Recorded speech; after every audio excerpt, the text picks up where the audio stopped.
రేవంత్ రెడ్డి సర్కార్ రాష్ట్రంలో ఆదాయ మార్గాలపై ఫోకస్ పెట్టింది. ప్రఖ్యాత సిఈజిఐఎస్ ఫౌండేషన్తో అవగాహన ఒప్పందాన్ని పునరుద్ధరించింది.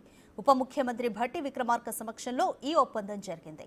2019-2024 మధ్య జరిగిన సహకారాన్ని కొనసాగిస్తూ తెలంగాణలో డేటా ఆధారిత పాలనను బలోపేతం చేయడం, ప్రజాపాలన వ్యయాల పనితీరును మెరుగుపరచడంలో ఈ సంస్థ తన సహకారం అందించనుంది. డిప్యూటీ సీఎం భట్టి విక్రమార్క సమక్షంలో రాష్ట్ర ఆర్థిక ప్రణాళిక శాఖ అధికారులు సిఈజిఐఎస్ ఫౌండేషన్తో రాబోయే 5 సంవత్సరాలకు గాను అవగాహన ఒప్పందాన్ని పునరుద్ధరించారు.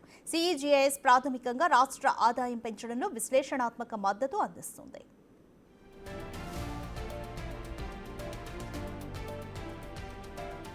సిఈజిఐఎస్ ఫౌండేషన్ విద్యుత్ వినియోగ సమర్థతను విశ్లేషించడంలో కూడా ప్రభుత్వానికి మద్దతు ఇవ్వనుంది. దీనిలో భాగంగా సరఫరా వ్యయాన్ని తగ్గించడం, పవర్ పర్చేస్ అగ్రిమెంట్ల సమర్థతను పెంచడం, వినియోగదారుల కోసం సమర్థవంతమైన విద్యుత్ వినియోగం అందించడానికి తోడ్పడనుంది.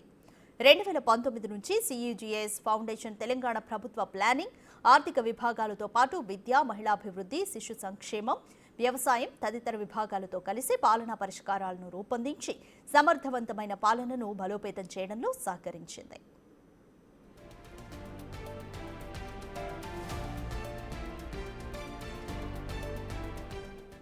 సిఈజిఐఎస్ ఫౌండేషన్ ప్రస్తుతం తెలంగాణ, తమిళనాడు, కర్ణాటక, ఢిల్లీ, అస్సాం ప్రభుత్వాలతో పాటు కొన్ని భారత ప్రభుత్వ సంస్థలతో కలిసి పనిచేస్తోంది. పెద్ద ఎత్తున పాలనా సంస్కరణలను తీసుకురావడంలో సహాయపడుతోంది. ఈ క్రమంలో రాబోయే 5 సంవత్సరాలు సంయుక్తంగా పనిచేయాలని ఆర్థిక ప్రణాళిక శాఖ అధికారులు సిఈజిఐఎస్ బృందం సభ్యుల మధ్య అవగాహన ఒప్పందం కుదిరింది.